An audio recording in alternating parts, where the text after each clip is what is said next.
Hello, everyone, and welcome to the show. I'm Martin Willis, your host. We have someone on this evening. Actually, as a crow flies, we're only about 60 miles apart. He's in Massachusetts. I'm down in the Cape right now. And it's Chris Pittman. He is basically a UFO historian. I heard him back on the Bridgewater Triangle movie and then also on the Phenomenon, that James Fox movie. So I'm real excited to have him on. He's looked at this subject since about the 1990s, and great guy.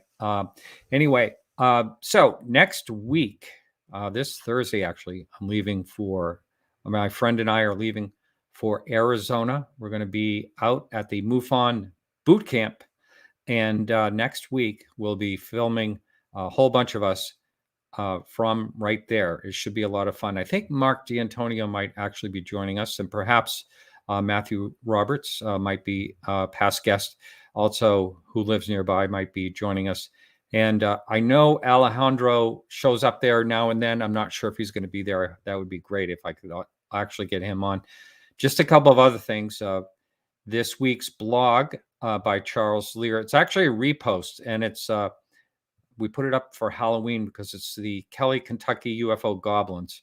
So that's about the Hopkinsville encounter, a very strange one with shooting at these things, whatever they are, and scared. They were scared all night. I had the daughter of someone that was there on this show at one point. It's just a fascinating case if you haven't looked into that. If you're new looking at this topic, you want to Google that one, the Hopkinsville encounter, UFO encounter.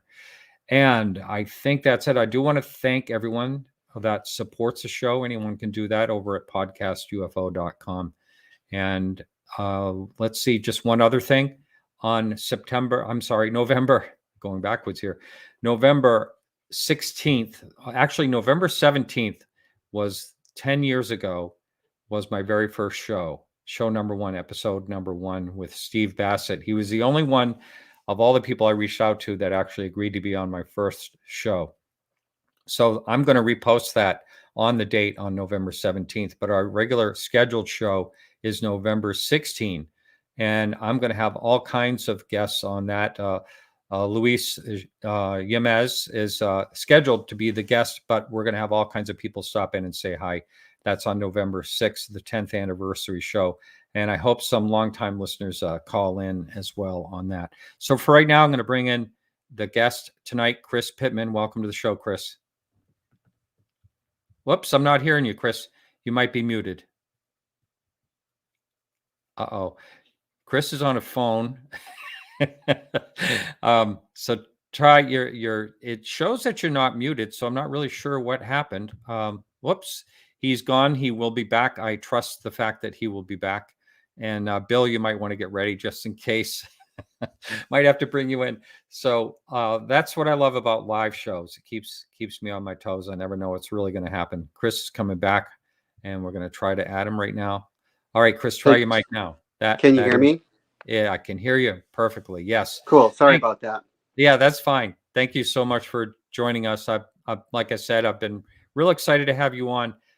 You did a great job also on the Phenomenon. That was a really good clip. You're part in that as well.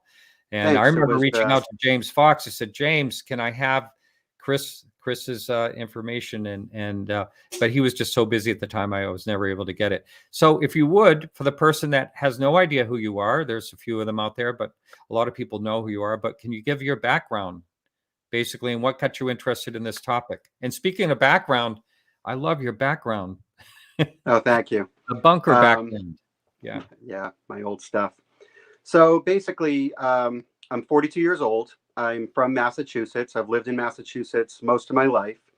And I got interested in UFOs when I was a child. I read a book that my grandfather had on his shelf, The Report on Unidentified Flying Objects by Edward Ruppelt. And that book as a child absolutely captivated my imagination. And I read that book cover to cover. I read it so many times, it became dog-eared and the cover fell off.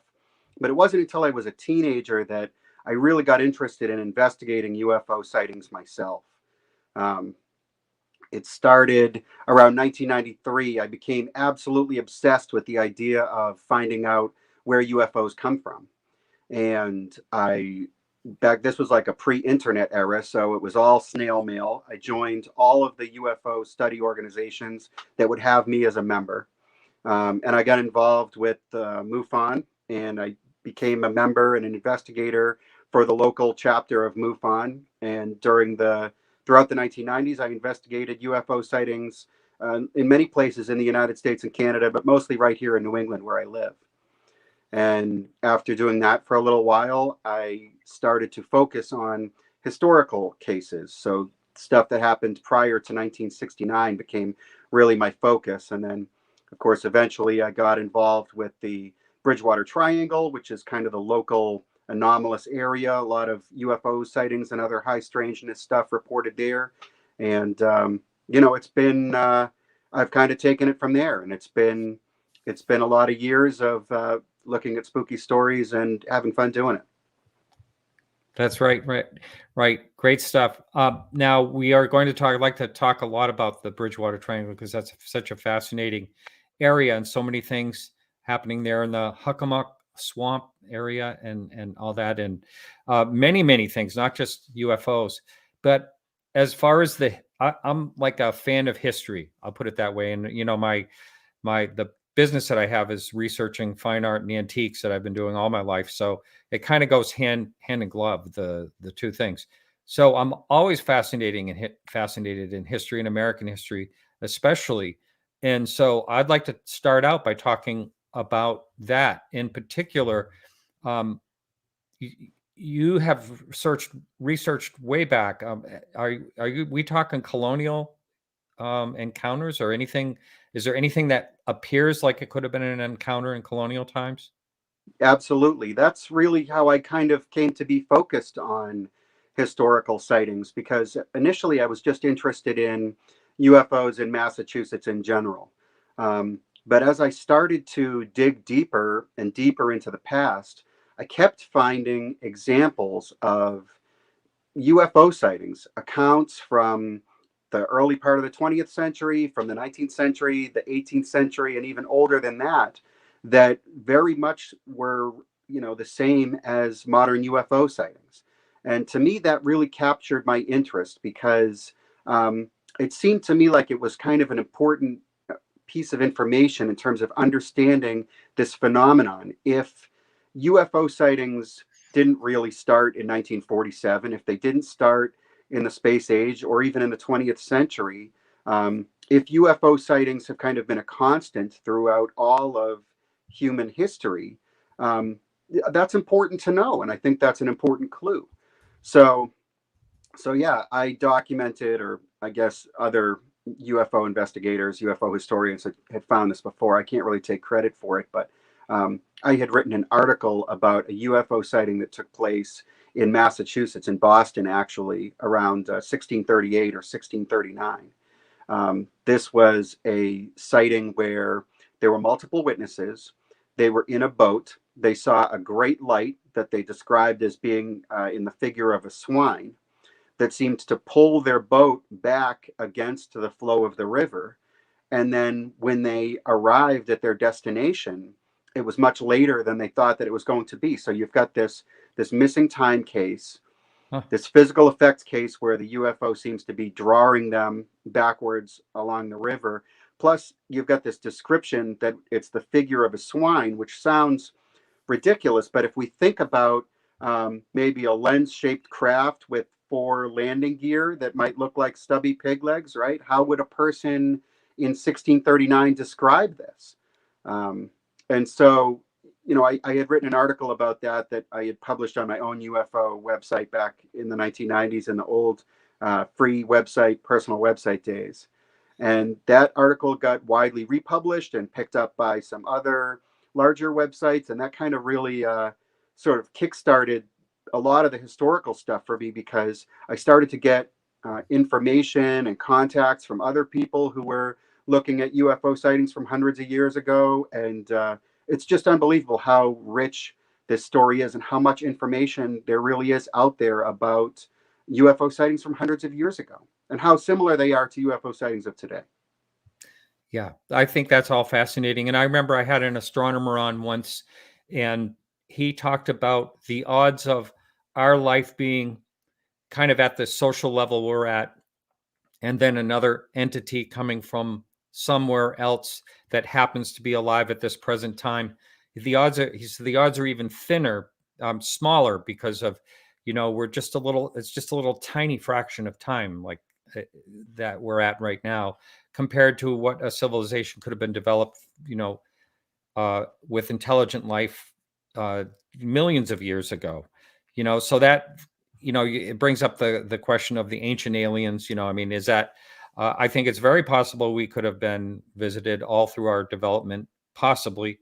I know it's awful hard to look at anything as real evidence of that, but that's possibilities. And who knows? I mean, it's fascinating.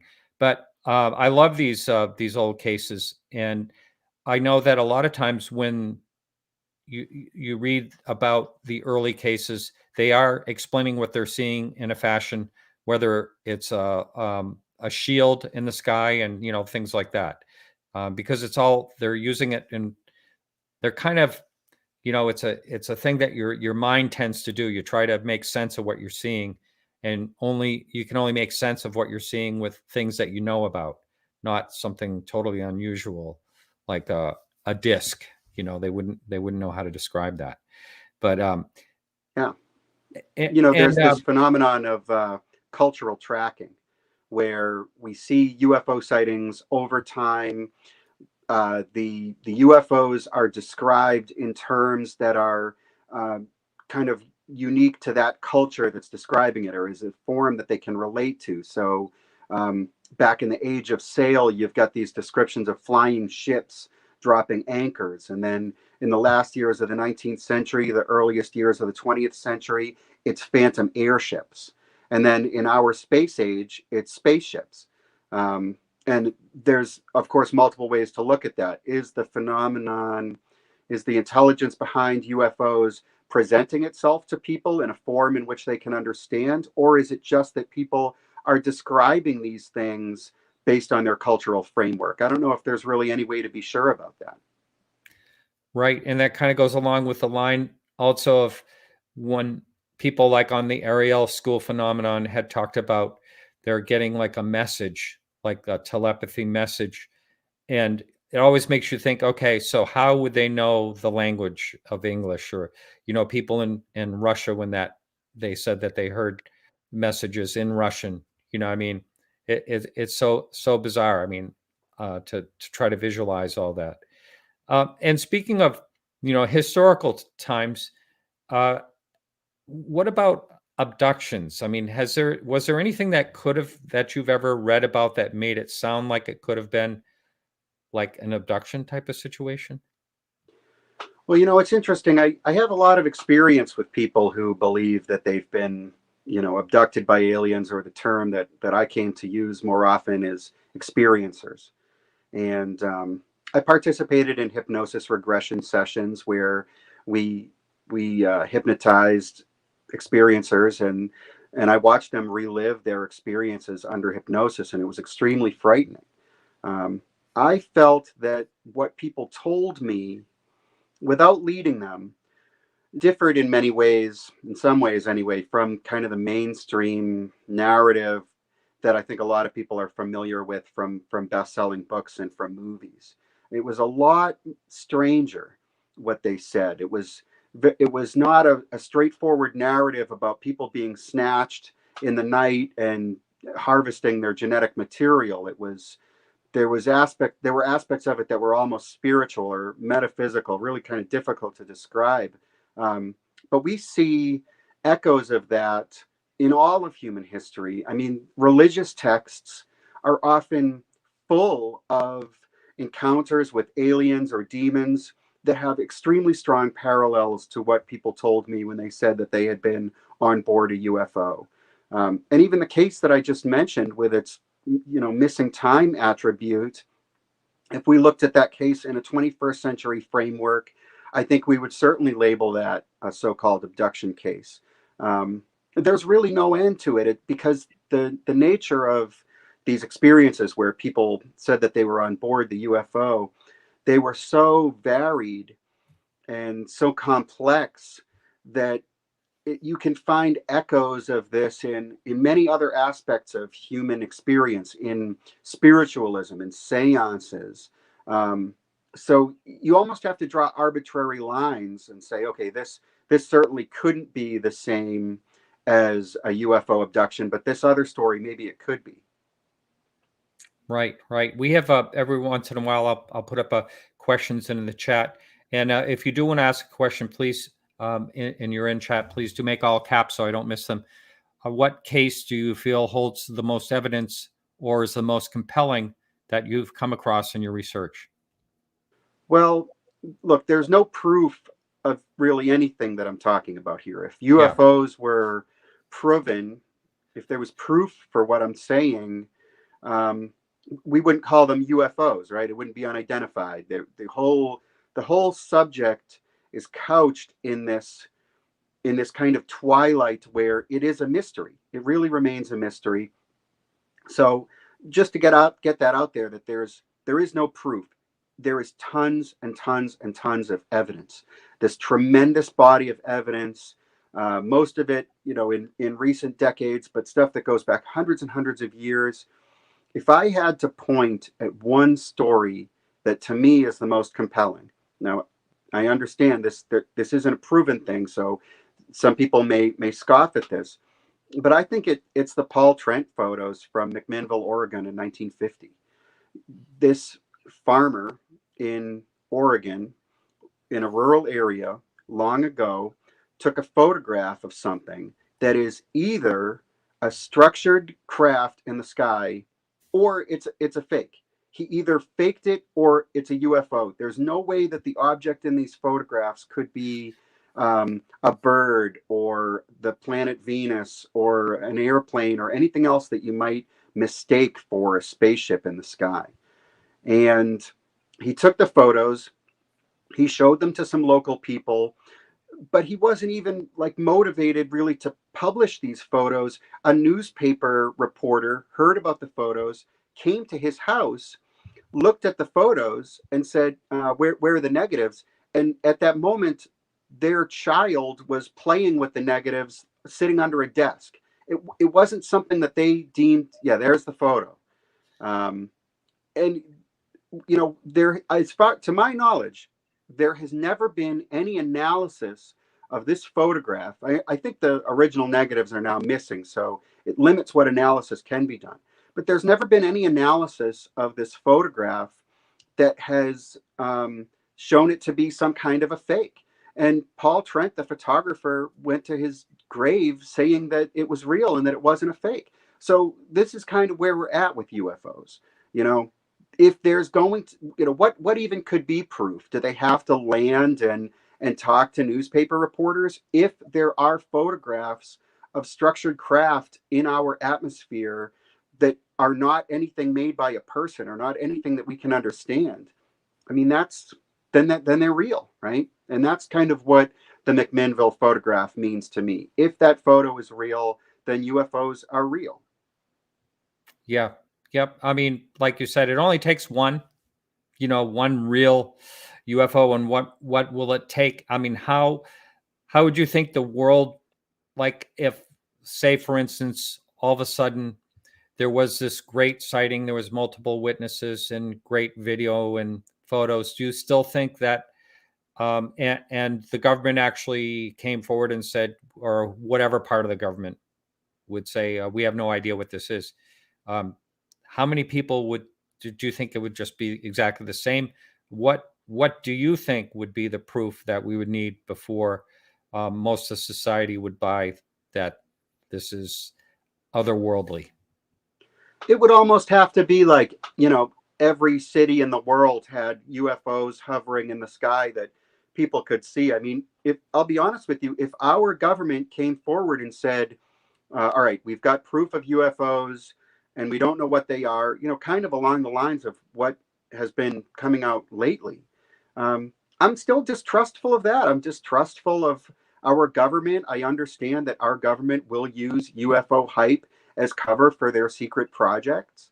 And so, I don't even know what would, like, I'm convinced that UFOs are real because of my own personal experiences, because of what I learned doing the investigations, because of things that happened to me, because of witnesses who I talked to, so many of whom seemed so absolutely sincere. And if even one of those people was telling the truth, then that means that somebody had an encounter with some non-human intelligence that we can't explain. That's proof enough for me.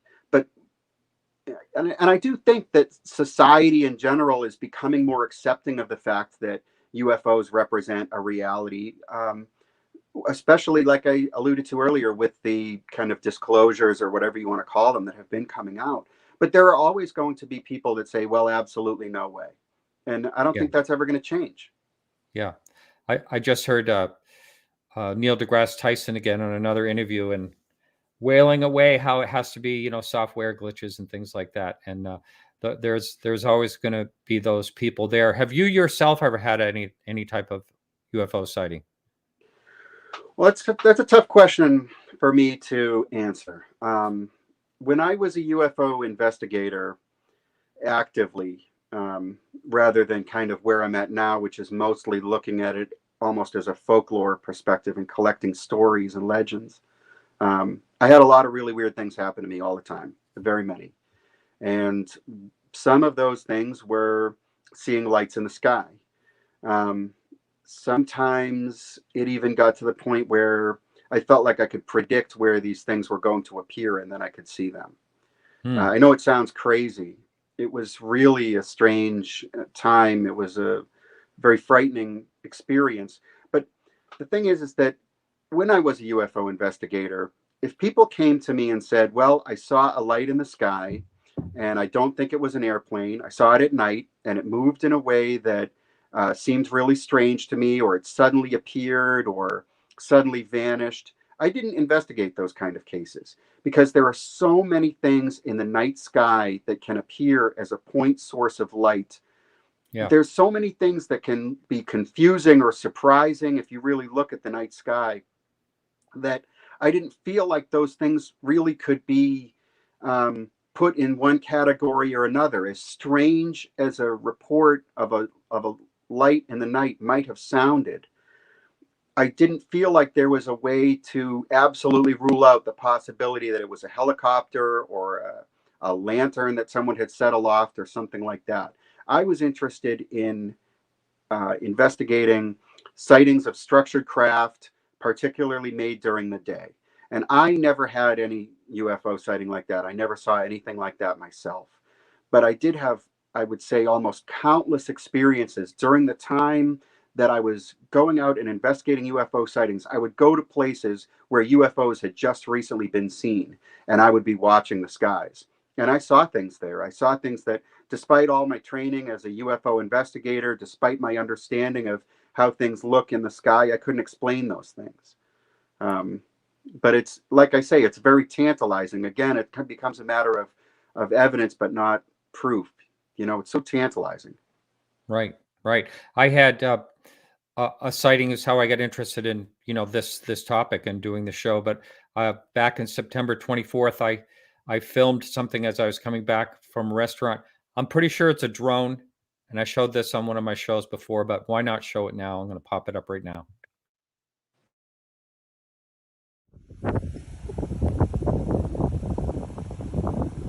What the?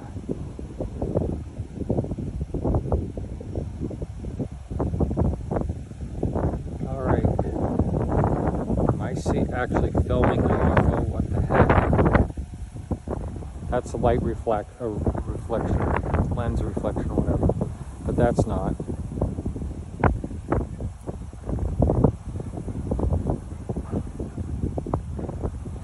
Jeez. This is unbelievable. Those little things moving around, that's just the street lights and the lens. But this red thing, which turns white, is not.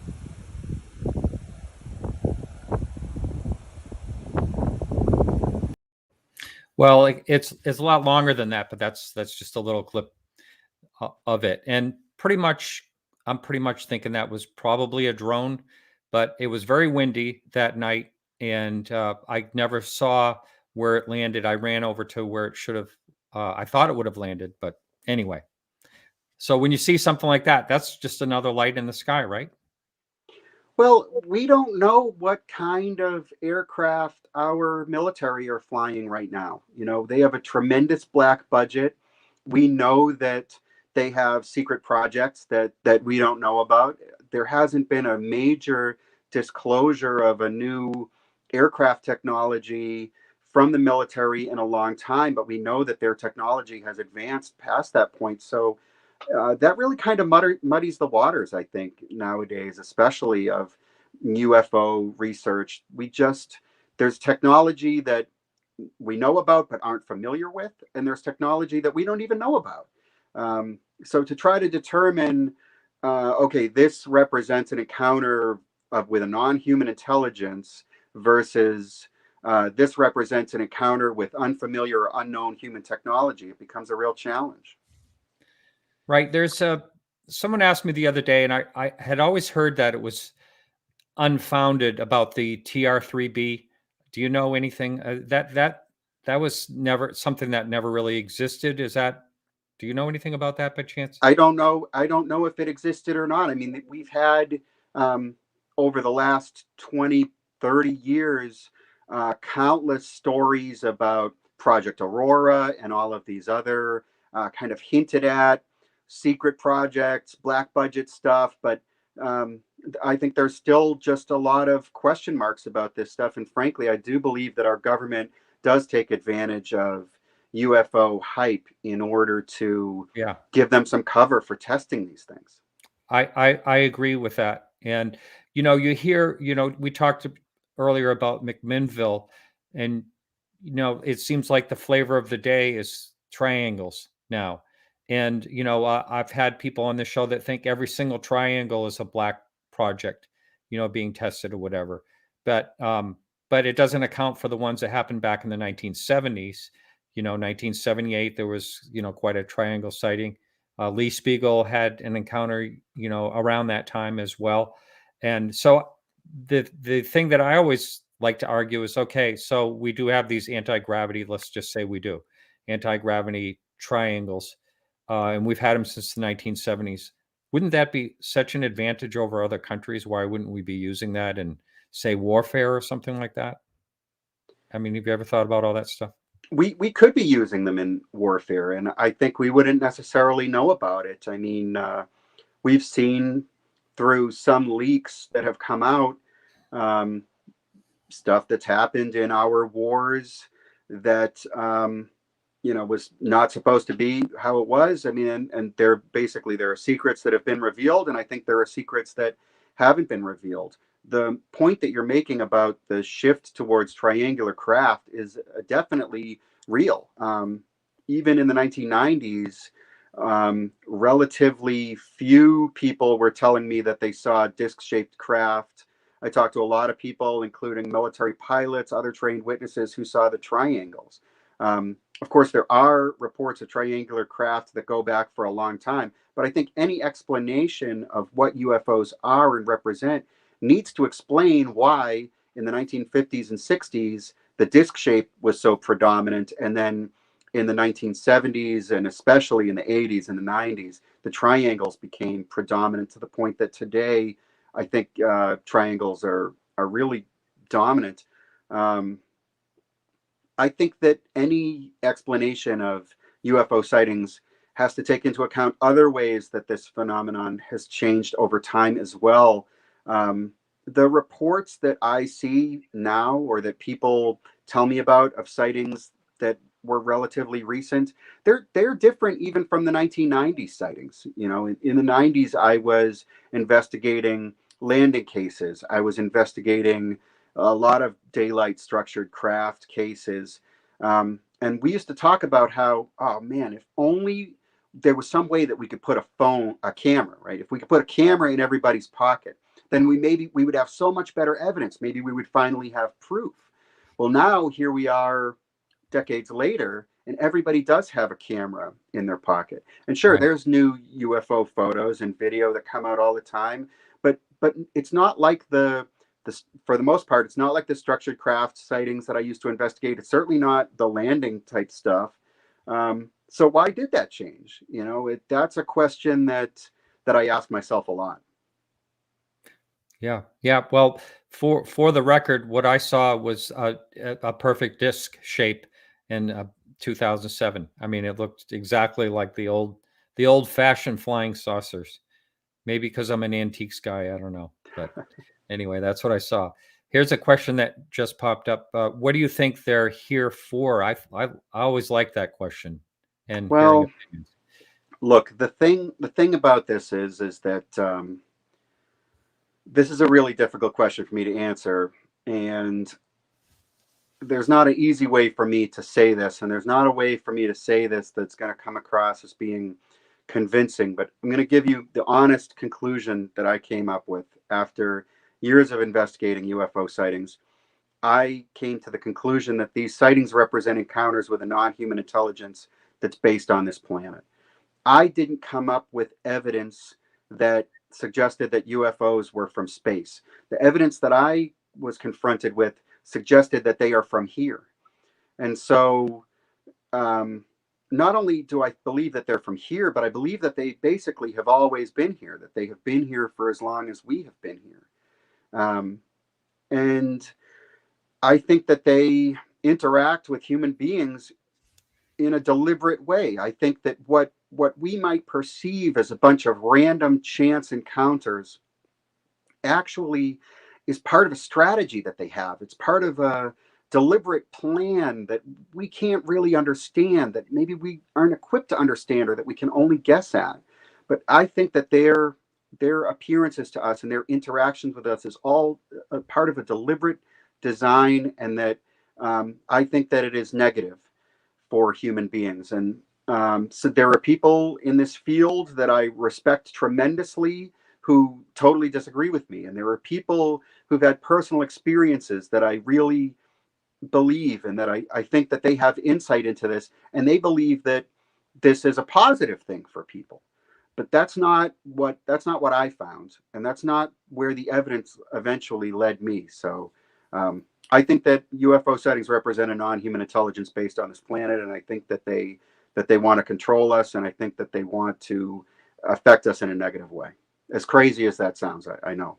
Well, I don't think it's absolutely crazy, and I'm going to tell you why that I don't think it's crazy. I just listened to The Theory of Everything. It's a YouTube channel with Kurt. I can't pronounce his last name. And by the way, he'll be on this show sometime next year. Kurt will be. But he interviewed Lou Elizondo. And it was a great interview.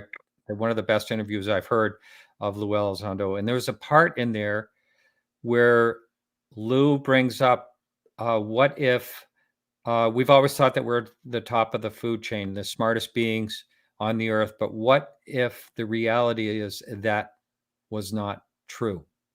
And the way he puts it, he's going to be on next month on this show, and I'm going to get him to expand into that. But he was kind of leading along the lines of what you're talking about. So I find this really fascinating. He didn't go into much detail, but what he kind of posed the question, what if we find out that we are not the highest thing on the food chain, so to speak? So I think it's I don't think it's outlandish. I think, and I like to I like to pose or hear that question because it's really an important question to hear different people's opinions. So I'm going to ask you this: the evidence you say, what type of evidence would lead you to think that? Well, uh, first of all, there was my own personal experience where I had a lot of really frightening and negative things happen to my own life and to people very close to me when I started to sort of what I believe was I was getting closer to the truth about this thing.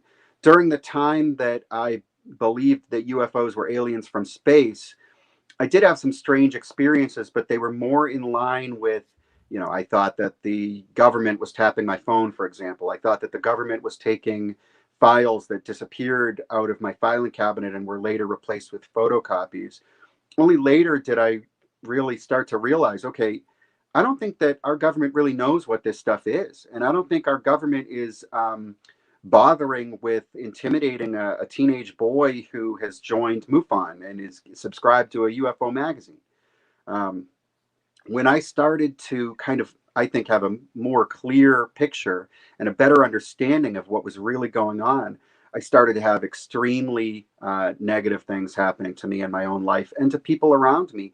There were people that I knew that uh, got institutionalized. There were people that I knew who died. And I can't remember exactly who it was, but there is a famous quote about UFO research that if you want to find the truth about UFOs, follow the trail of bodies. I mean, there have been a lot of people who have lost their lives in really unusual circumstances that were, I think, maybe getting close to the reality of this thing. And then if we kind of zoom out even from that, if we look at the history of UFO sightings, particularly reports of people who believe that they were on board the UFOs or who were in contact with the UFO occupants, we see again and again people being ruined, people dying. Um, I'd written about this some and done some interviews about it where I kind of talked about um, my conclusions, and I got some emails from somebody who was, I thought, really well informed. It was a name that I didn't recognize, but he had some questions that I thought were really on point and really kind of in line with where my research has led me. So I enjoyed corresponding with this person until one day I asked him. I said, "Listen, I got to ask, what's your background on this stuff? What is your angle?"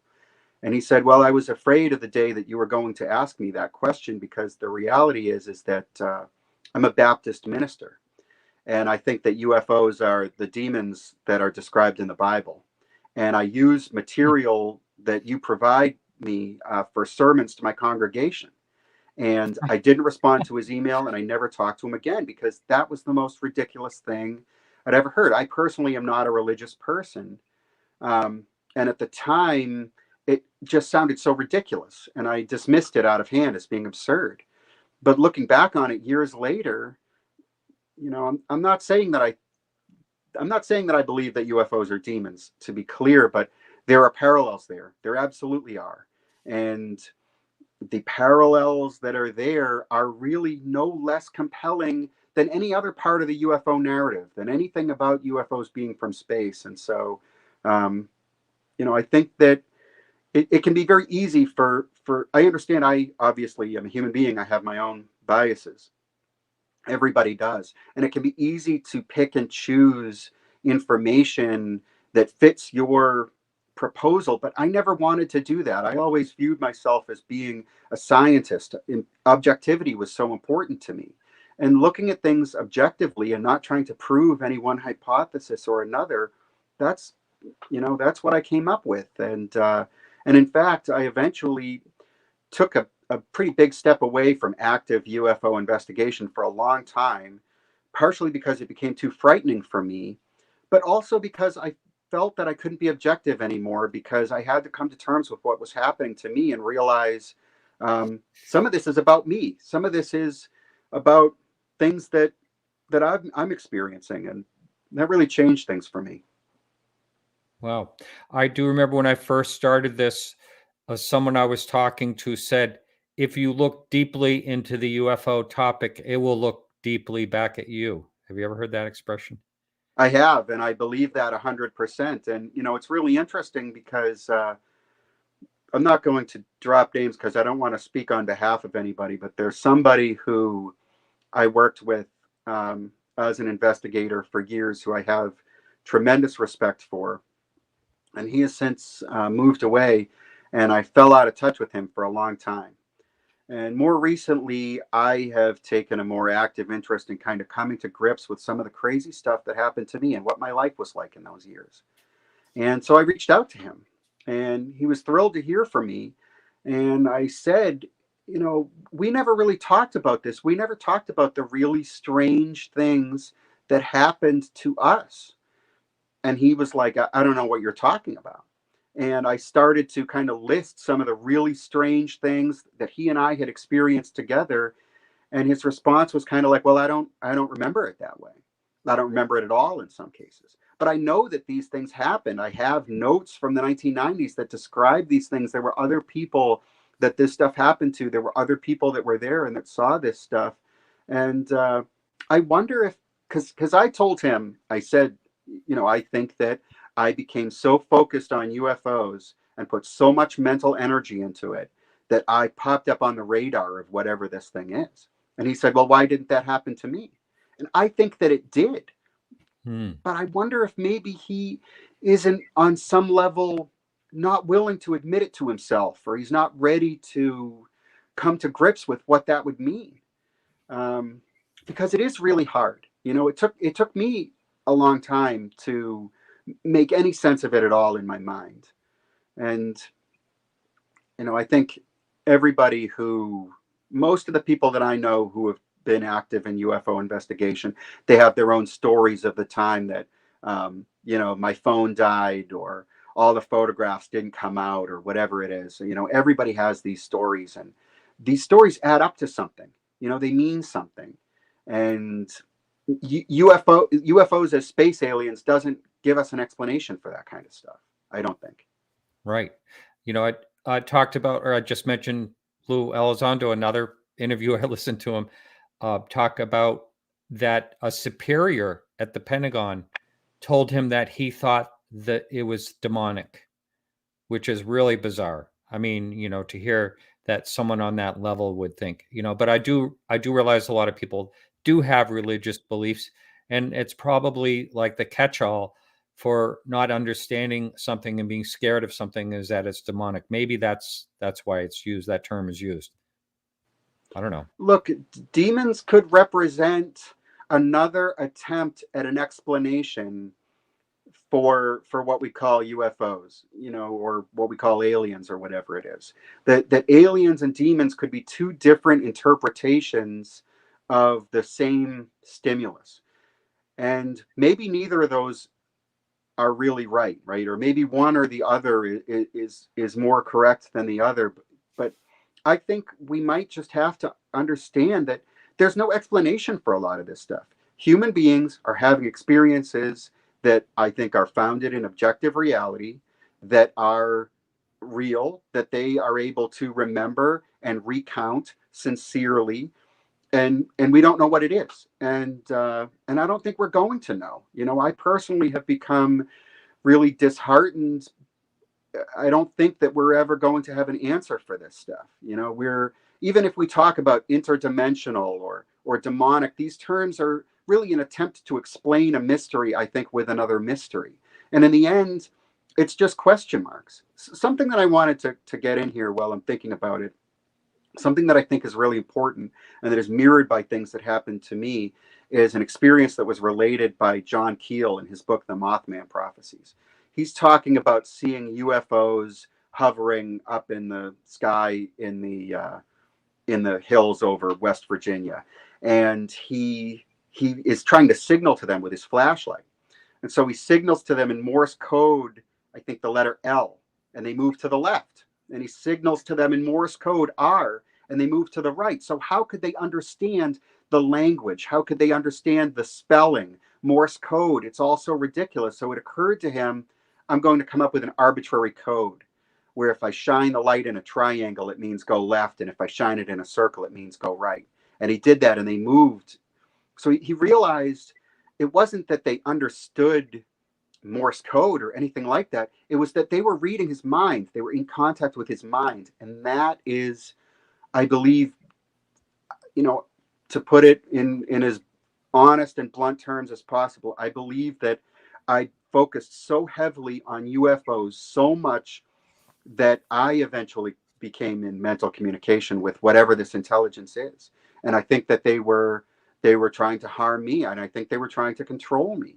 And I'm glad and relieved that I made a decision to back away from some of the things that I was doing, so that I wouldn't have this hanging over me anymore. And I think Wow. that everybody who's involved in UFO research, I know that people are going to scoff and listen to this, but I think it's very dangerous. And I think that everybody who's involved needs to be very careful and needs to be cognizant of the fact that there can be really negative things that can happen to people as a result of looking at this stuff. I'm convinced of that, certainly.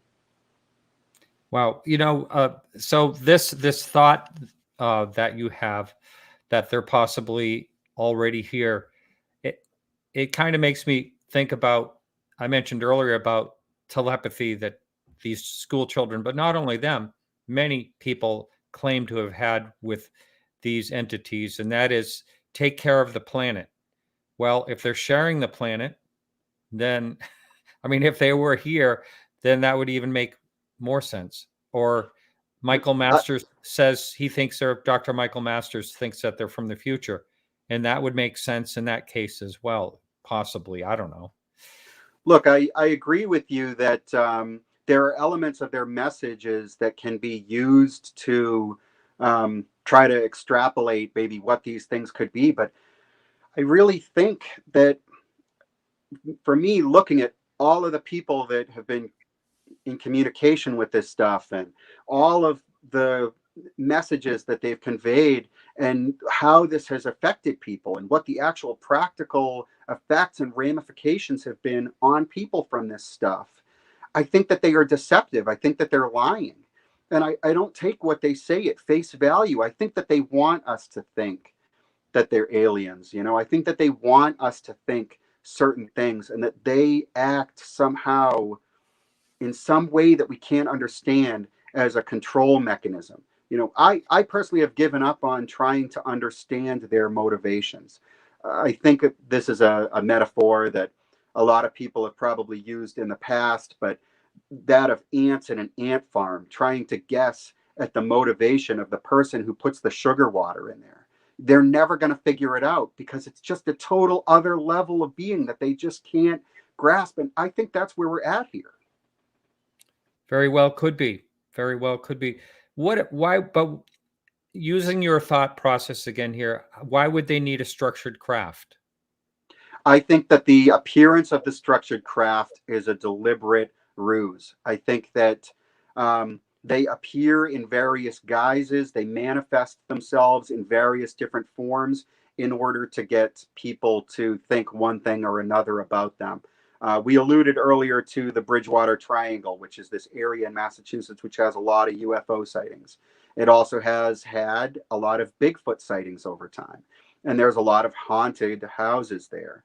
And there's all kinds of monster sightings and creepy creatures and stuff that people see out there in the swamp. And when I started to look at UFO sightings there, I was only interested in the UFO sightings. And so many times people would report to me, oh, there was another weird thing that happened to me. My house is haunted, or the neighbor said they saw a Bigfoot creature out in the back 40 or whatever it is. And I would sweep that stuff under the rug. I thought it was embarrassing. I thought it detracted from the credibility of the witness. Eventually, I was forced to kind of admit to myself, okay, well, look, there's not better evidence for the UFO stuff in this region than for the Bigfoot stuff in this region, or the ghosts or whatever. And I can't really claim to be looking at this in a scientific way and just forget about the fact that what are the chances that this is a coincidence, that when I go to investigate a UFO sighting, there's a Bigfoot sighting that's associated with it in some way, or the many people who told me they saw a UFO and Bigfoot at the same time. I'm using the term Bigfoot here as kind of a colloquial term, right? People know what I'm talking about. It's this hairy monster, giant, whatever it is. And so I came to the conclusion, all right, well, I better start looking at this stuff too. And I looked at that stuff and came to the conclusion that there is absolutely a link between these two things, between all of these things. And what if there's an intelligence that's trying to control how we think about things, or trying to control how we act in some way that we can't grasp at because it's so alien to our human intelligence that we can't figure out what their motivation could possibly be. We just can't guess at it. And what if this intelligence can use energy somehow to manifest itself in different ways? What if that structured craft isn't really a metal craft? What if that Bigfoot isn't really a hairy monster that lives in the woods, but is a manifestation of something that is presented to you, that is in contact with your mind, that's responding to how you're responding to it. And that is what I think is happening here. It's it makes me wonder, do you think that these, whatever they are organic, or do you think it's like an energy instead? Well, I think that it's using energy to show itself. And I don't think it's a coincidence that we have so many UFO sightings that are in the vicinity of high tension power lines. I also don't think that it's a coincidence that there are so many UFO sightings that take place adjacent to places that were important to prehistoric people. I'll give you kind of a sort of a really quick overview of kind of what I'm talking about here. I'm really interested in these man-made stone constructions that are all over New England that I think were built by prehistoric Native Americans. These structures take many forms. There are stone rows, like what we would call a stone wall. There are piles of stone, and there are also chambers, which are man-made underground caves of various size. They are very old. I have, I've visited many of these things over the years. I'm really interested in this aspect of what I believe to be prehistory in New England. It is a fact that nobody really knows how old these things are.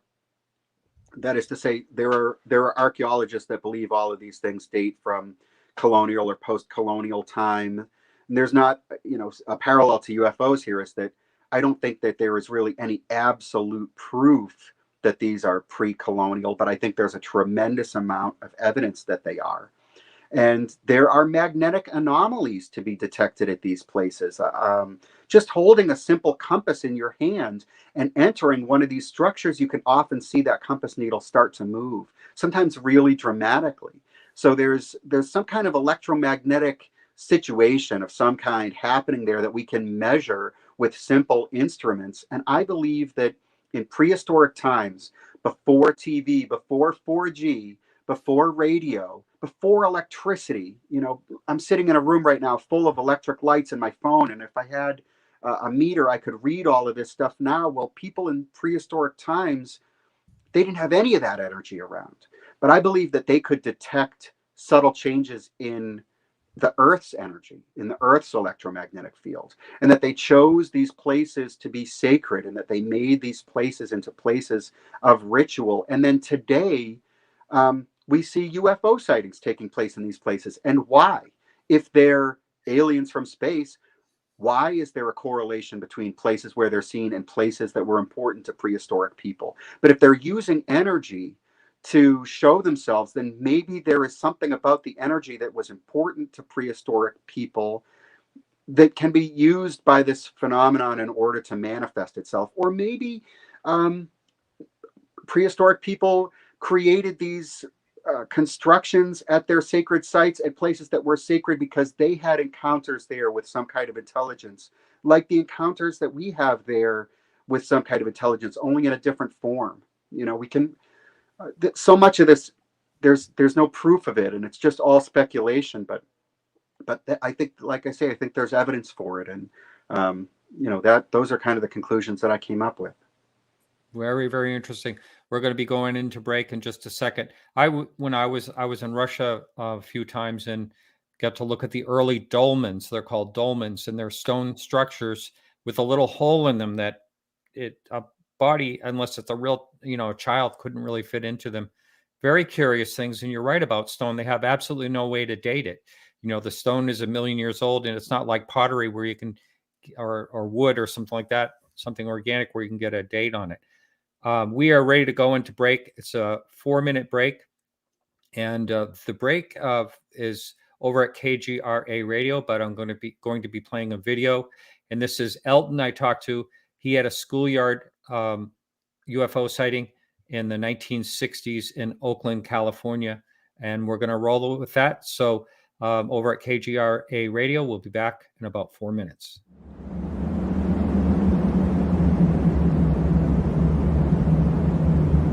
The year is 1963. I'm in the third grade at Franklin Grammar School. We were at recess, and I played marbles the entire half hour, and we were all waiting for the recess bell to ring to go back into class. And I'm playing with my marbles with a big pocket full of them and talking to a buddy of mine, and the bell rings and everybody starts piling into their classes. And I wasn't in a huge rush to go back to class because I know we had an exam of some kind. So something caught my eye. I looked up. It was a bright sunny day, about 11 o'clock before noon. And I see this huge golden thing just sitting in the air, making no noise. And it's so bright, I could only look at it for 2 or 3 seconds, maybe not even that long at a time. And I noticed the guy I was with couldn't look at it. It was too bright for him. So he went, and after about 20 or 30 minutes, I couldn't bear to look at it. It was so painful. And I looked around and I noticed it was so huge, the craft itself was blocking the sun. So I could remember thinking to myself, how could it be so bright under there? It was solid gold, like polished 24 karat gold. And It was very convoluted and sculptured from below. And it seemed like the height, it seemed like I could throw a marble and hit it. It was probably 100 feet up. And so let me just ask you a couple of things. First of all, this is in Oakland, California for Exactly. people listening.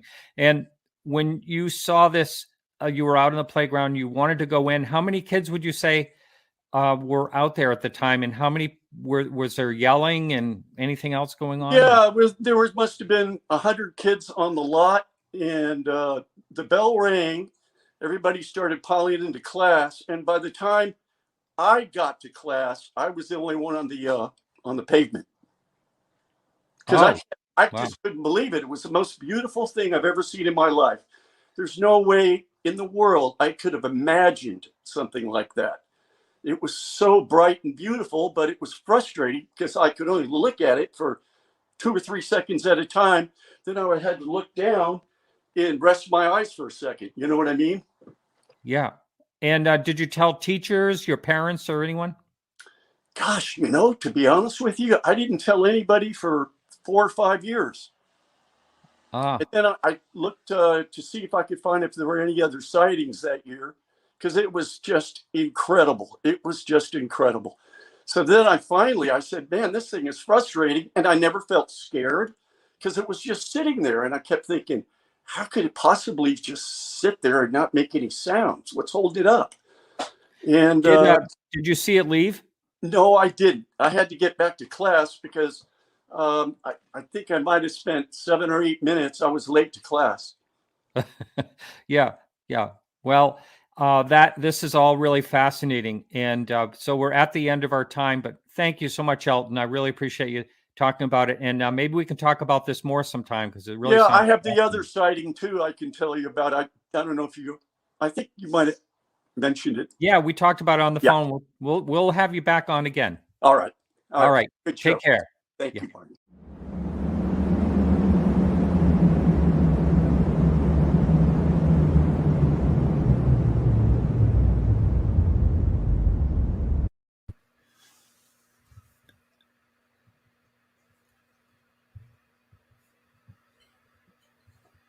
And we should be coming back in about 10 seconds, Martin.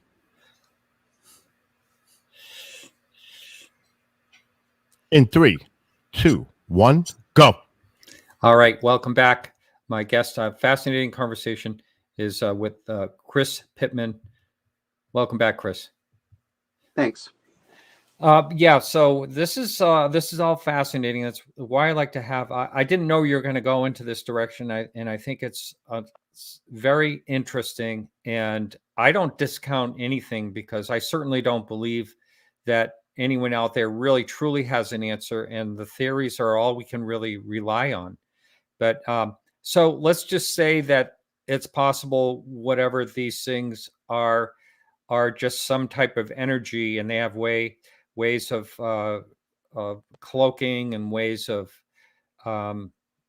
making us think that they are something else. where would they, this is, again, nothing you can prove. It's all just, your theories and thoughts on this. But where would something like that, I don't know if the right word is called housed. Where would they be housed? Where would they hang out? Type of thing. It's a tough question. I don't really have an answer for it. I don't think that these things, again, like you say, look, I don't think anybody has an answer. Nobody has an answer. These things are unidentified. So there's a possibility that some of these things could be aliens from space and structured craft. It is certainly possible that some percentage of UFO sightings represent that, and some of them could also represent this based on this planet intelligence that I'm talking about. But I don't think it's possible. I don't think it's ever going to be possible for us to walk up to the UFOs that are responsible for abducting people, that are responsible for the majority of the sightings that I've investigated, and just kick the tires and take a piece of metal off. I don't think that these things exist they exist in an objective reality, and that we can see them, we can record them, we can measure them. But I don't think they exist in our physical reality in the sense of that we could fly a UFO into a hangar and take it apart and find out what makes it go. There are certainly things that we don't know about. We don't know what's at the bottom of a lot of the ocean. We don't know, there's what might be under the ground in some places. So there's always the possibility that there could be some kind of terrestrial race that we don't know about. As absolutely laughable as that sound, it wouldn't shock me if something like that was somehow found and confirmed to be real. But I think the stuff that I'm talking about, it exists in some realm, like I say, interdimensional, or pick whatever other term you want to describe something that nobody knows what it is or what it really means. Yes, we're actually in the another half hour or so. I'm going to be opening the phone lines. We're having a couple of questions pop in here, and I'm sure people would want to talk to you. That is a screen call would be coming in. So anyway, here's another question that pops up here, and I believe I talked about this myself just a minute ago. Michael Masters is thinking about this question here. Do you think some of these are us from the future? If there is ever going to be time travel, then time travelers would be here now. Yeah. And I had another thought on that, and I actually threw this at Michael Masters the other day, kind of in a joking way. We were kind of joking back and forth, but I said, well, perhaps we get totally wiped out from AI, or say we get wiped out from nuclear war or whatever, and millions of years from now, but not so far into the future where the sun is going to expand, and it'll be over then anyway. But before that, perhaps a new species develops from scratch that is traveling back to see what this species was like. Why couldn't it be that? If time is time and you can travel in it. Oh, we lost our audio, Chris. Chris, we can't hear you. You may have to do whatever you did last time, and that might mean going out. So, and if you have to go out and come back in, go ahead, keep talking. Still can't hear you. All right. And if worse comes to worse, I'm going to text you the phone number here. So I'm going to pop up this other question here that I will post to him when he comes back. And that question is from Esoteric Gold. Has our guest ever had an increase or decrease in health issues during a UFO experience? Hey, can you hear me? I can hear you now. So it's really weird because I didn't do anything. So obviously, as you can tell, this is the demonic UFO aliens. It has to be. All right, Men in Black or the government. It could be the government. Could be the government. They don't want this information getting out. That's the thing. That's right. That's right. They're going to mess with my audio. Visual can stay. So here's a question up here. You can see it in the chat. I just read it. Have you ever had any increase or decrease in health experiences during a UFO? Well, here's a fun one. So it was in the year 2000 that things kind of came to a head for me with UFO study. I had gotten to the point where I was convinced that I was in mental communication with UFO occupants. I could predict where UFOs were going to appear, and then other people, in some cases, would see them. Everybody in my life at that time was having absolutely bizarre encounters. My girlfriend at the time kind of had some things happen to her that caused her life to change forever in some ways. And I was like, all right, enough is enough. And I basically was like, I'm not going to read about UFOs anymore. I'm not going to think about UFOs anymore. I'm going to stop talking to my friends. I'm going to basically start a new UFO free life for a while anyway. And I was still waking up in the morning knowing things that I hadn't known the night before about UFOs. And so I felt that I was still getting communications from these UFO occupants. And they started to become fewer and fewer in frequency. And then I got what I felt was a final communication. And the message of the final communication was, you need to give up materialism. You need to give up all of your belongings. And you need to study like Eastern religions and spirituality. And if you don't do it, you will die in 2012.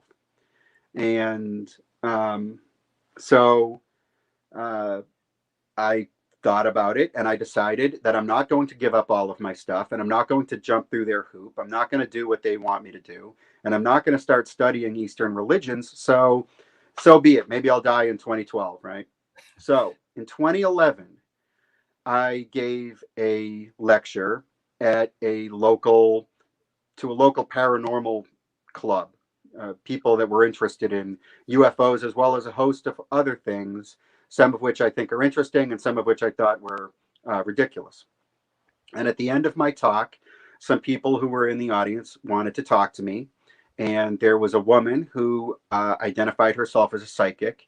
And she told me that there was a spot on my aura, which sounded so absurd and laughable. But these people had been very nice to me. And so I was going to be polite. And I said, oh, well, geez, I don't really know anything about that. I don't know about a spot on my aura. And they said, well, think about it. Is there anything that you can think of, maybe something even related to your UFO work, where you felt that maybe there was some negative thing, a curse or something? I can't remember the exact wording. But I said, well, it is funny that you say that, because I felt like aliens told me that I was going to die next year. And I'm saying this in the most lighthearted way possible, because this is all such an absurd thing, right? I'm not trying to discount, before you freak out, listen to the end of the story, because I'm not trying to discount anything that anybody said here. And so the woman said, well, I can remove spots from human auras. And I would, if you're okay with it, I would like to remove the spot from your aura. And I said, all right, sure, go for it. She said, well, I've got someone else here that I'm training how to do this. Do you mind if she works with us on this? And I was like, how long is this going to take? She's like, it's not going to take very long. It's very fast. I said, okay, sure, go for it, whatever. So the woman took my hand into her hand, and I was feeling so awkward. My skin was crawling. I was like, this is madness. She took my hand, and she started to press with her thumb into the palm of my hand. And she started to say something. And it's like I went into a trance. And the next moment that I remember, she was like, okay, it's done. It was a success. Your spot is gone. And I have never felt so good in my entire life. I felt like I could run through walls. I felt like, I can't even describe how good this thing made me feel. I thanked the woman profusely, never knew her name. And I had been planning that night to go home and go to sleep, because I was feeling worn out. And instead, I went and hung out with my friends and partied all night long and had a fantastic time, because I had never had so much energy in my whole life. So what the heck was that? I don't have an answer to what that represents or means. Wow. Do you have her number? You said you don't No, have I know, right? It's like, where's that woman now? I could use that woman right now. But the whole, I don't know. There are things about this that I don't want to know. And I don't want to become an expert on spots on human auras, but maybe that's the answer. Maybe there's something about spot. If you researched enough about removal of spots on human auras, you could develop some next level of understanding about UFO abductions, right? I'll leave that for someone else to Yeah. follow up. It's just, this whole thing is so insane, really. It's so bizarre. Well, if I hadn't heard something similar to that, I would think it would be a little way out there. But I have heard actually something very similar to that, which is quite quite amazing, really. Now, this question here, you never said that there's like living species. This person want to know how many different species are currently live underground. We never really talked about that. Is that Well, that's look, not? Yeah. There are people that get into this sort of how to even call this thing, where you're assigning specific names to different types of aliens. I mean, this has been done with UFOs, where there's names for different shapes of craft.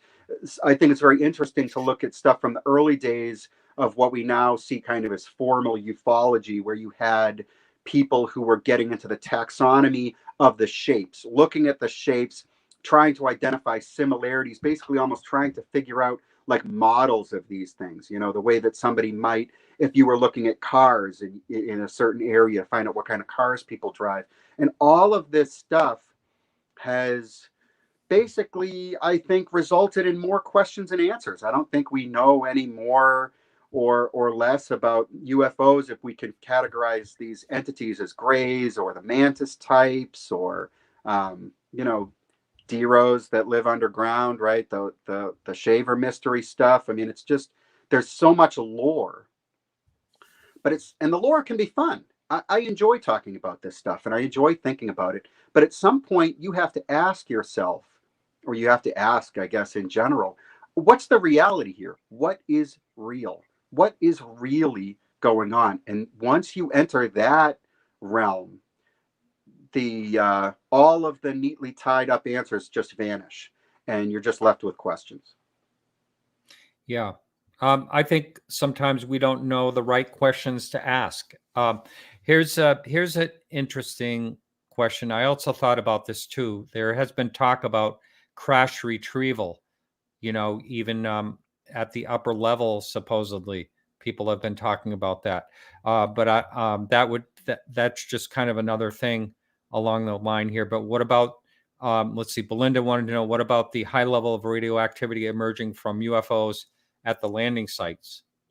Well, there's some great documented cases of that. I'm sure that people are familiar with the Cash Landrum case, where a person was really made gravely ill, apparently by radiation being emitted from one of these things that was at a very low altitude.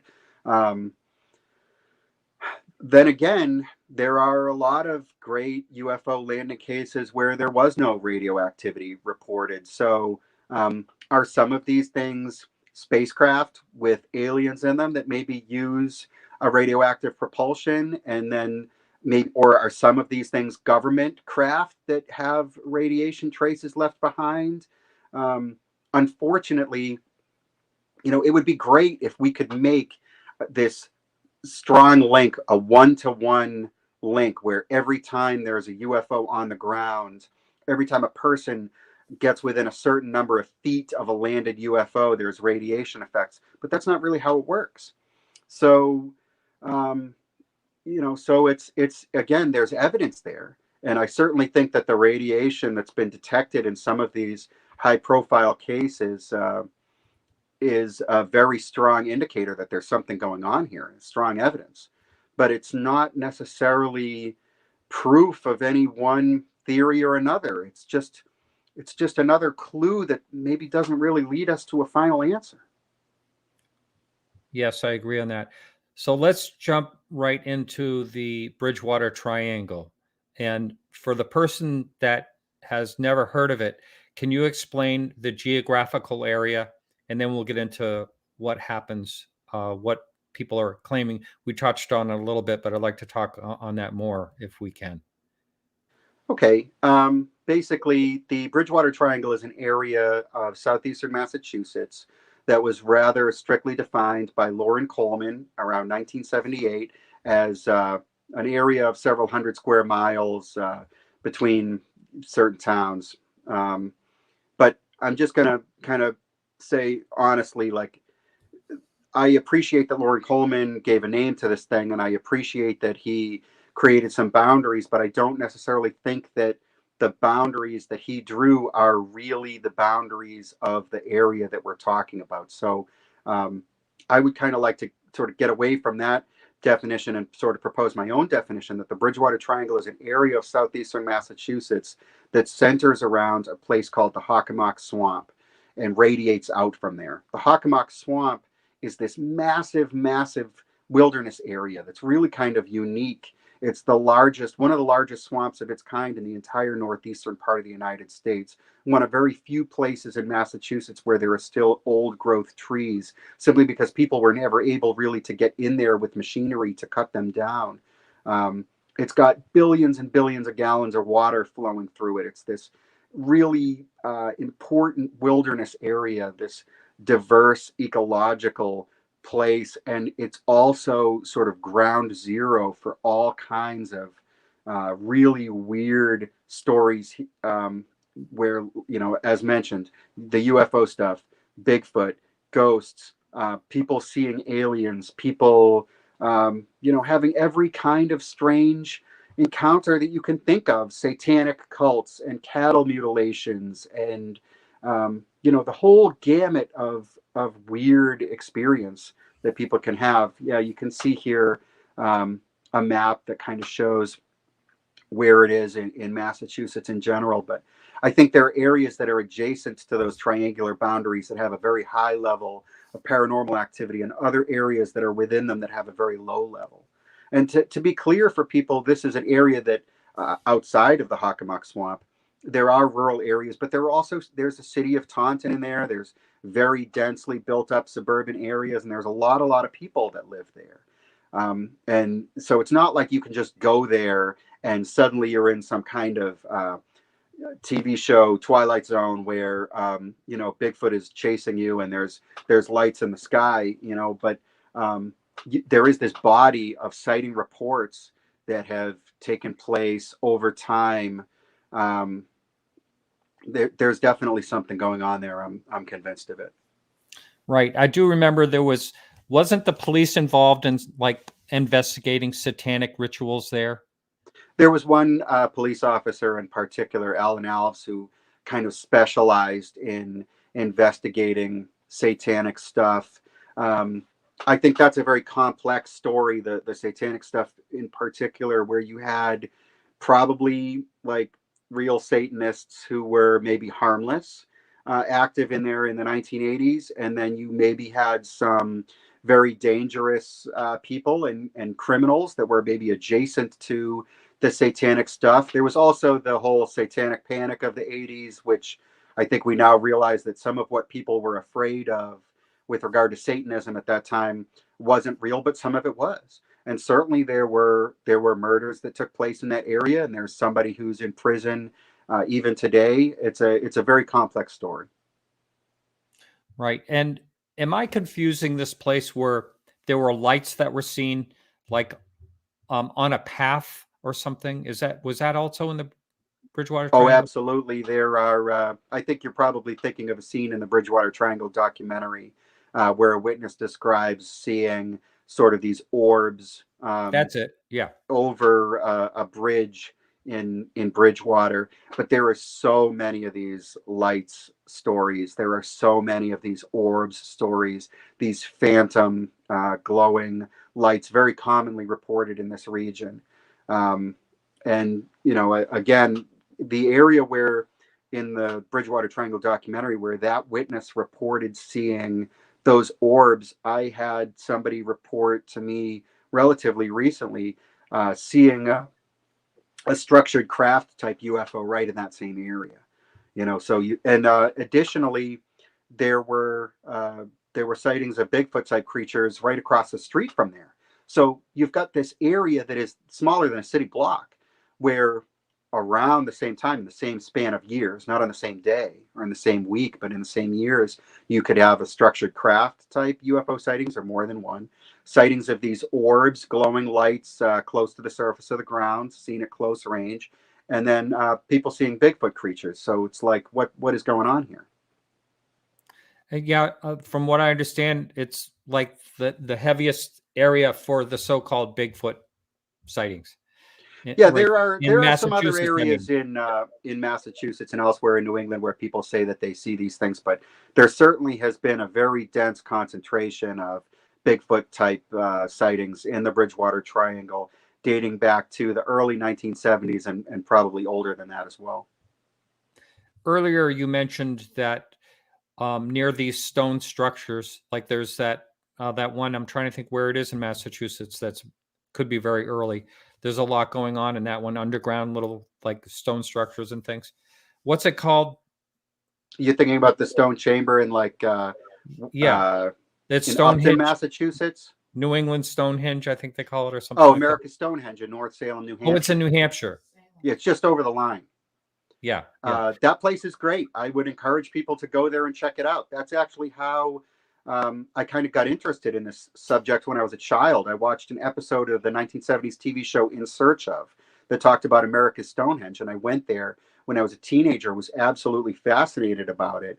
And America's Stonehenge, it's a really interesting place. There's a lot to learn there. There's a lot to see. There's also a lot of questions. There's understanding that a lot of the stonework there was moved around in the 19th century and later as well. And people who maybe excavated there, some of those people might have done more harm than good, building things that they thought were there based on their ideas that this stuff was built by Irish monks in the year 1000 or whatever it was. But there are very, very many similar places in Massachusetts and elsewhere in New England, where you can see these underground stone chambers or other enigmatic stone structures that I believe were built by prehistoric Native Americans. I've become really interested in archaeology and in the story of the people that were here before the colonists arrived in the 10,000 years about which we really know very little. And there's been a lot of focus on that with regard to the Bridgewater Triangle. And some of that I think is totally valid because there are areas in and adjacent to the Bridgewater Triangle where there were as many people living there 5,000 years ago as there are now. Some of these places were among the most densely habited areas in the northeastern part of what is now the United States hundreds or thousands of years ago. And I think that is something that is worth looking at when it comes to the paranormal stuff. But unfortunately, I think a lot of attention goes to King Philip's War, which was a conflict between the colonists and some native groups against other native groups in 1675 and 1676. It was a very bloody war that wound up basically spelling the end for people who lived in Massachusetts of a lifeway that had existed for thousands of years. And so people look at that time and think, okay, well, there were maybe battles in the area of the Bridgewater Triangle. There was a genocide that happened. This may have a bearing on the UFO stuff, but I think it's important to remember that there were 10,000 years. And in those years, there were population collapses. We know this from the archaeological record, where it went from being very densely settled to nobody living there anymore at certain times. And there must have been wars, and there must have been famines, and there must have been all of the horrible things and all the good things that human beings do in their cultures. And so we just don't know. You know, it's certainly something interesting to look at, but right. You know, I don't know that we can make a link between that and the paranormal stuff, really. Yes. And another thing that kind of fascinates me on all that too is if you think about the Ice Age, how could, maybe there was settlements long before the Ice Age, 20,000 years ago, that were wiped out during the Ice Age. And maybe that's why we only have records in the New England area of 14,000 years, I believe it is, something like that, of beings here. And they say, possibly came over from I forget exactly the landmass, however they got here. Perhaps we just don't know a lot about our history when it goes back much further than 10,000 years. We really don't know much. you can find books that were written within human memory, a few generations ago, saying that Native Americans arrived in New England 3,000 years ago. And that number has been pushed back and pushed back and pushed back, and now it's at 14,000 years. But I believe that even that is far too soon. I think that someday archaeology will yield information that people have been here for tens of thousands of years. I do amateur archaeology as a hobby. I do surface collecting of Native American artifacts. It's on private property with permission. I study these stone tools and I learn from them about the lifeways of the people that lived here in the past. And I correspond with other people who do the same thing in other spots. And the spots where I find stone tools, the ages of those stone tools range from maybe 1,000 years old to 7,000 or 8,000 years old. But I know people who have other spots that are still older. And I know other people who find what certainly appear to be stone tools with wear on them in deposits that were left behind when the glacier receded, suggesting that these things predate the glacier, predate the ice age. I would think so. I would think that's very possible. Yeah. When I was a little kid in Maine, a friend of mine and I were running through a field and he tripped. And I don't know why he even thought to do this, but he went back to see what he tripped on, and it ended up being a stone axe head. And he sent it off to the University of New Hampshire to have them, they said it was indeed, an early stone head, stone axe head. Here's a question I was thinking about in my mind, but I almost didn't dare to ask it. Diane asked this question. Were you concerned about negative repercussions from speaking about this topic tonight? I was thinking about that. Yes, I am. Yes, I am. And on some level,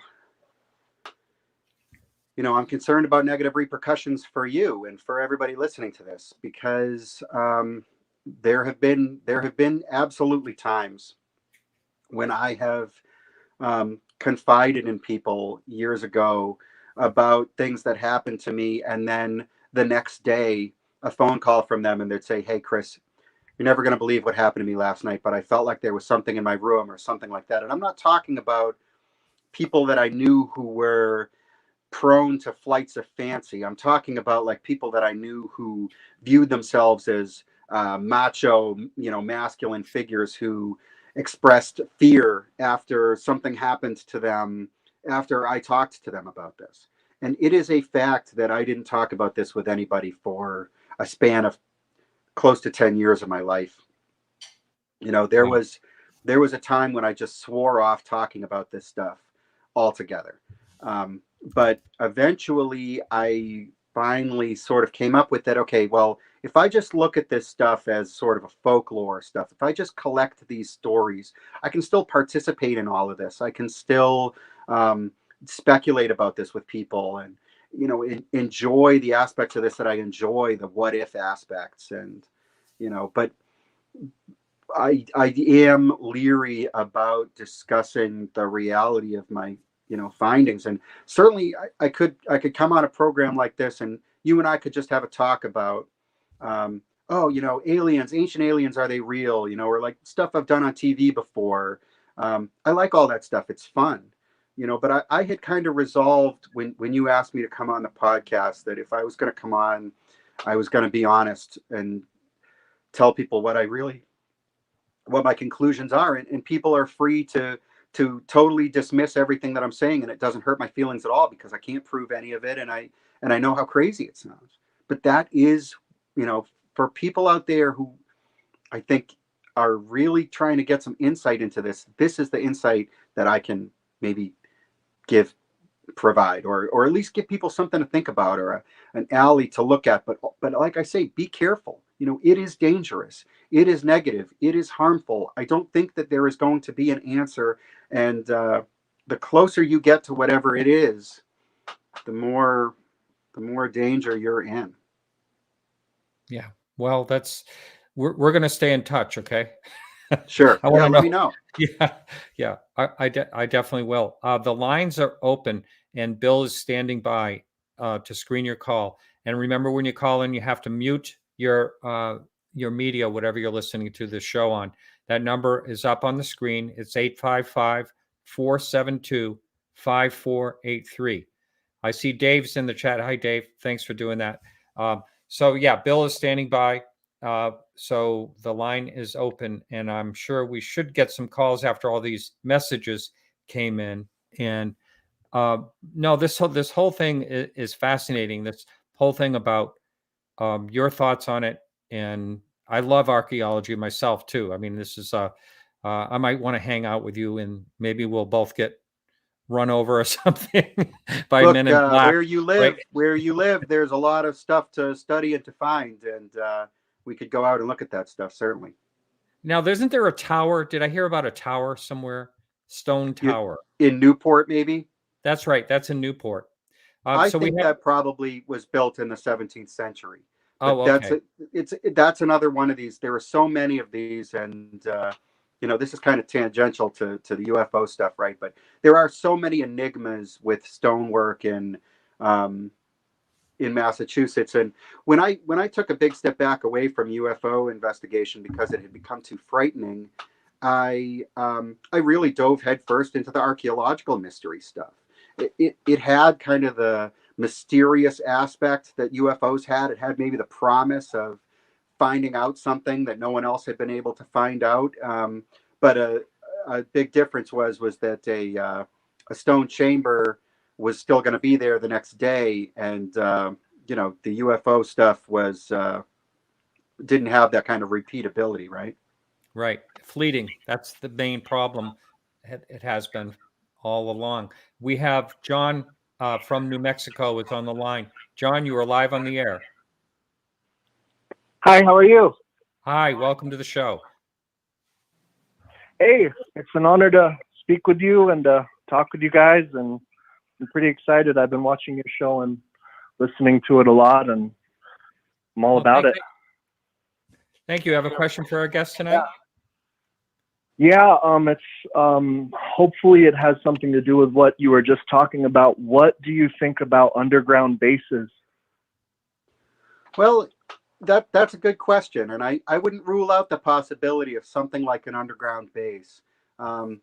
There's a book called Silent Invasion by Ellen Crystal. It's one of the best books that I ever read about UFOs. And in this book, she's discussing a wave of UFO sightings in Pine Bush, New York. And there is this kind of undercurrent of, okay, there seems to be a bunch of UFOs seen entering and exiting the ground. And there are areas that seem to mysteriously be off limits and that are connected to this UFO stuff. Do I think that there is literally a hollow space underneath the surface of the Earth somewhere in North America where there's UFOs and hangars? I'm inclined to say I don't think that's the case. I don't know if it's the case. But I do think that there is like a connection between UFO sightings and the underground and openings in the ground. And the openings in the ground do have a connection with prehistoric Native American ethnography too, where they seem to have venerated these places or regarded them as special places. There is kind of an interplay here between like reality and folklore and myth and the possibility that some folklores and myths are based on things that take place in objective reality and that has a connection to UFO sightings. There are parallels between European myths of little people and fairies and what would happen to people if they got captured by the fairies. There are parallels between that and people who say that they've been abducted by aliens and what happened to them when they were on board the UFOs. And these parallels are remarkable and they're compelling. And, it's just, you get into these aspects of UFO study, and I think I just probably like lose a lot of people, right, with this crazy stuff. But it's just, I hate to repeat myself, but that's what I found. No, it's interesting, and it's not something to be discounted. Like the farther, I guess, down the rabbit hole you go, the more out there things can seem, but the more interconnected they can be as well. And no, I think that's cool that you said about the ancient caves and possibly modern caves and all that stuff, because I've heard about things like that too. I mean, I'm in the area of northern New Mexico, kind of by Los Alamos, and I grew up out here, and there's a lot of, I guess you could say, folklore. It's a part of the culture out here, UFOs and everything. And I've always been fascinated by why that is and how it's kind of interconnected with, you know, the Manhattan Project and everything else. And it's all, I find, really interesting. But like you've also said, sometimes when you get too close, it's not so fun anymore and it can get pretty real. Sure. And, so it's good to be careful too, because it isn't a joke in a lot of aspects. If you get close to certain situations, like people won't talk and they have ample reason and they know, but they won't say, and they know other people. And that's when it starts to get a little, you got to be careful, I guess. But I've always found it to be really, really fascinating and amazing and interesting. I think you're making some great points there. I like you know, kind of what you're saying about this sort of rabbit hole that you can go down where you're getting into more and more esoteric stuff. And I think some people will maybe want to push back against that and discount these really kind of far out ideas. But I would kind of put it to people this way, where it's like, okay, it's easy to envision aliens from space coming here and doing experiments. There's really no more evidence for that than there is for the parallels between UFOs and fairies, right? Like if we're just going to look specifically at the evidence, you know, what is the evidence? And there's just as much evidence for this maybe more complex, maybe more confusing or outlandish sounding stuff as there is for the extraterrestrial hypothesis or other narratives that are a lot easier to grasp. I also like that you mentioned that there are people who know things and won't say things, because that is so true. You know, there is more that is known than is discussed. And I did want to throw out there, we've been talking about this Native American stuff. I am not a Native American, and I understand that Native American people have a perspective on this that I do not share, because it is theirs, and I respect their perspective on it totally. And you know, I can't speak for them, and I think that there are people with that perspective who maybe have more insight on this than I do. Yeah, no, and I've been hearing a lot, or more recently too, on your show, Martin, about that kind of connection with the metaphysical between different mediums or aspects of it, and how it's all kind of seems connected. And I believe in that. And I think what's interesting is that before modern times, before the Industrial Revolution and all that, people were more prone to believe in the mystical. And now, because we have imperial thought and, you know, like matter-based science and evidence and all that stuff based on, you know, can't put it in a test tube, it isn't real. A lot of people started to disbelieve in that. But what I've learned, and what I think also exists in secret projects, is that there is an awareness of that, of the metaphysical and of the unexplainable. And I think UFOs can maybe go in between and go into different planes and all kinds of stuff like that. But it's not separate. It's not like we're just living in an imperial or whatever version of reality based on modern science. I think that there's a whole other area of science that's been classified or that isn't encouraged to the general public that explains these things more and the interconnectedness of it.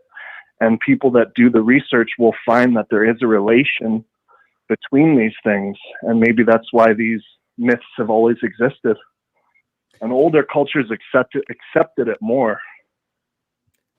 Well, the line between science and magic is not a hard and fast line. You know, someone 100 years ago, if they could see our technology today, they would regard it as magic. And the technology of 100 years ago, of 100 years from now in the future, is something that we would regard as magic. Most people are they get so caught up when we talk about these mysteries and say, well, I won't believe it until I can, take it apart myself and see it. And it's like, what percentage of people know how your phone works? Or like the electrical outlet in your house, you plug it in and there's power there. Do people really know what percentage of people really understand how that electricity is generated and gets to your house and what electricity is, right? There's aspects of our own technology that we use every day that very, very few people actually understand. That's right.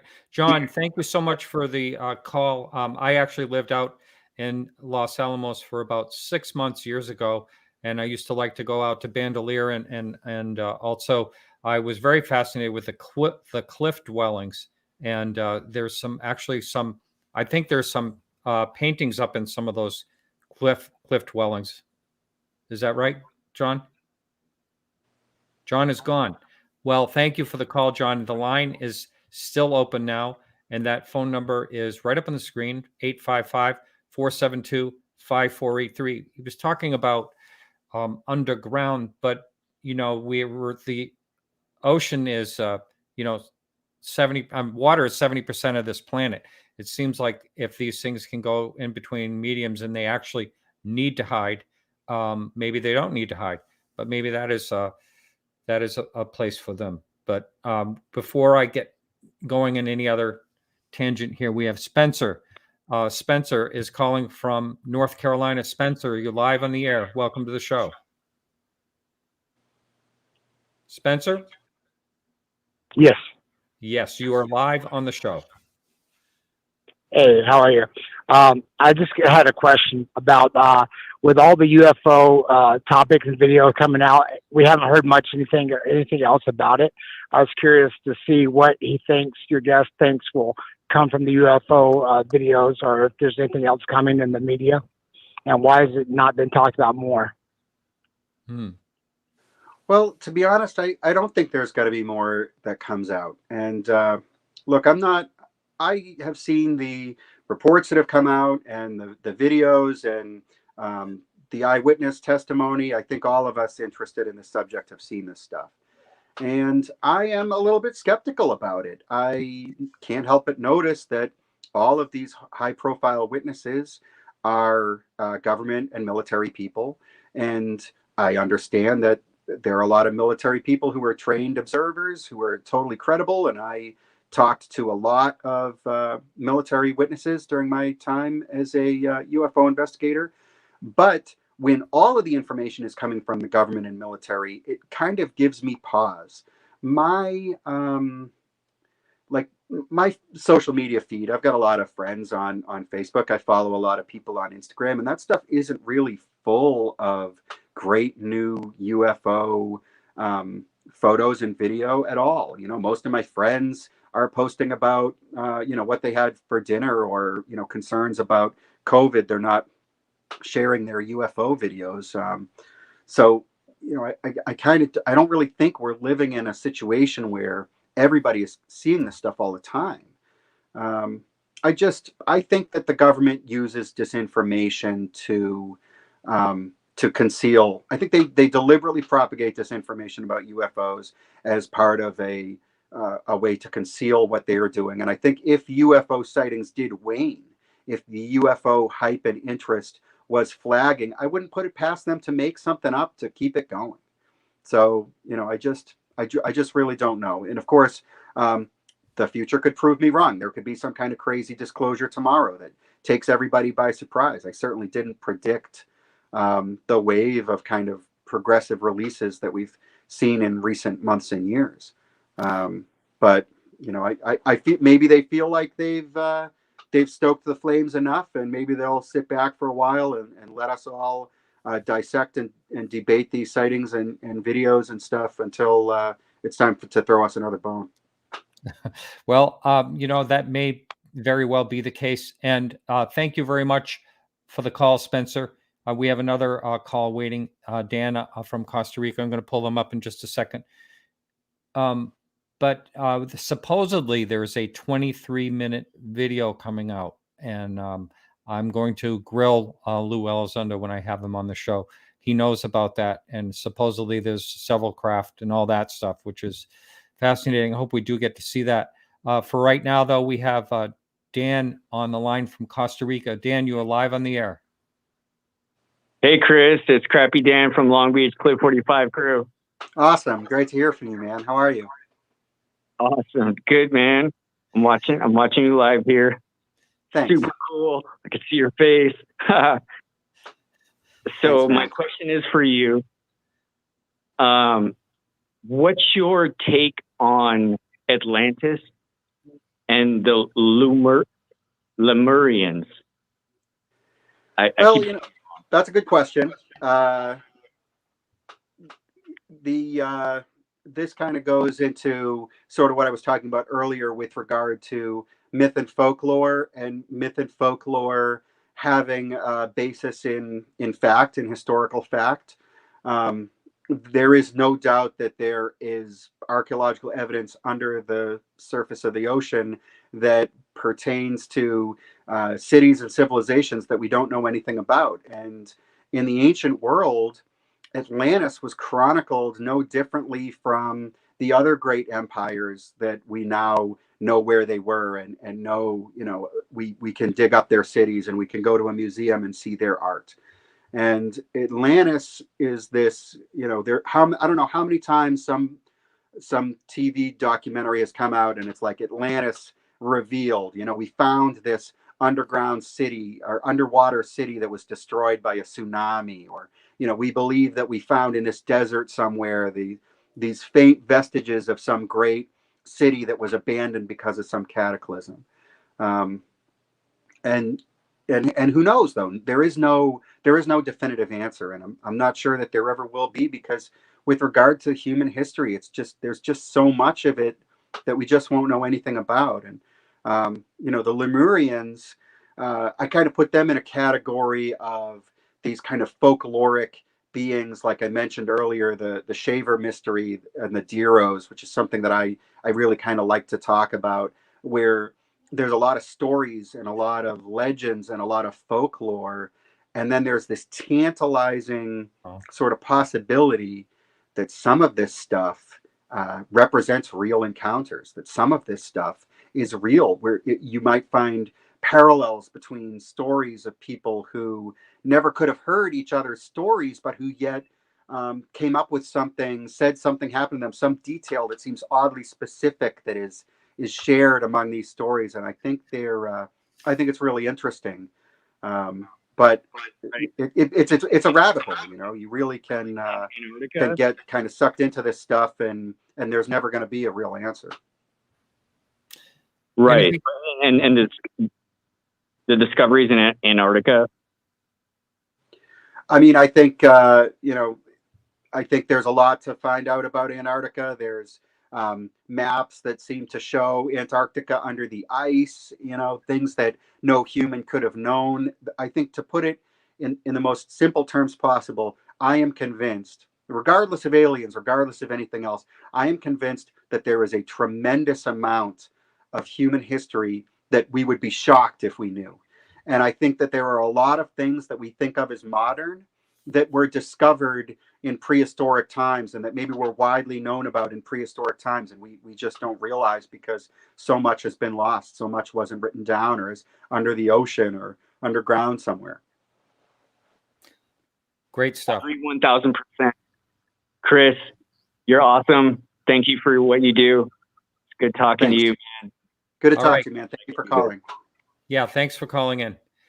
So that's going to be it for calls for us tonight. Yeah, all that stuff is fascinating, because there's so many things that could have happened. I mentioned earlier the ice ages. There's been many, but there's also the moving of tectonic plates, and and major earthquakes. Every time there's substantial movement on that, and the land masses joining together, and then how under the ocean, I've never really been able to figure that out, how the tectonic plates moved. If the landmass was joined together and separated, then where does the ocean floor come from? That type of thing.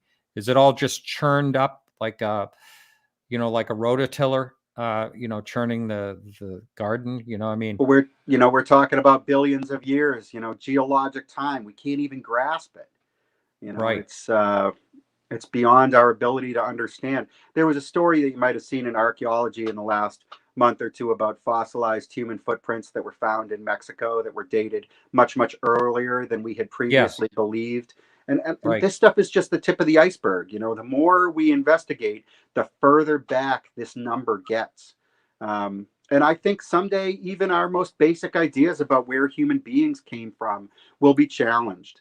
I was just talking about that with a friend the other day. Like when you hear scientists say that, the Homo sapiens species, us, are like 100,000 years old or 200,000 years old, something like that.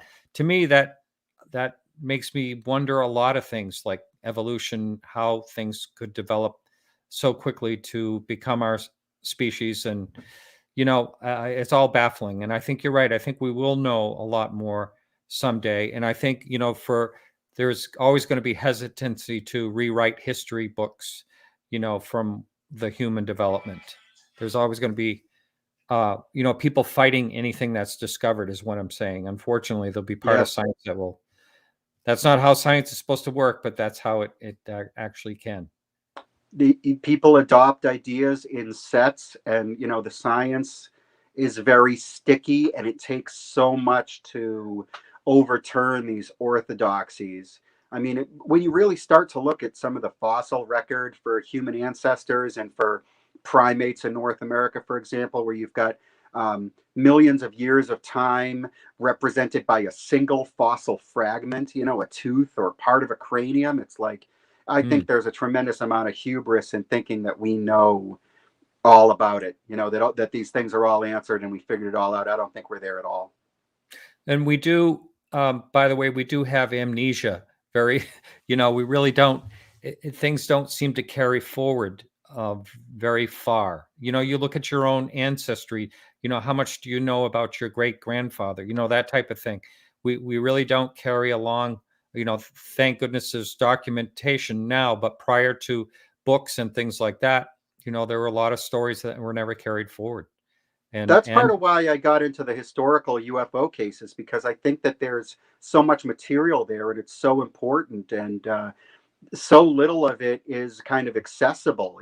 There's the kind of the aspect of the UFO investigator that's fun, where you're knocking on doors and saying, "Excuse me, miss, did you see, an alien in your yard or whatever?" But there's this other aspect of it that's maybe less glamorous, where you're trawling through microfilm rolls, where you're going through dusty newspapers and finding these clues. It's not as they're never going to make an X-Files episode about a guy who does research at the library, but there's so much to find. Right. Chris, it's been fascinating. I've really enjoyed our conversation tonight, and I hope we stay in touch. I would love it. Yeah. Thanks so much for having me on. This was great. All right. We have to stay in touch. We have to see how things go after this conversation. Yeah. Let me know if something weird happens. Yeah. Oh, no. All right. Thanks a lot. You take care. Thanks. You too. All right. All right, everyone. So that's it. And next week, as I mentioned in the beginning of the show, I'll be out in Arizona with a friend, and we're going to be broadcasting our show live from there with several MUFON people. Thanks so much, everyone. And remember to keep your eyes to the sky.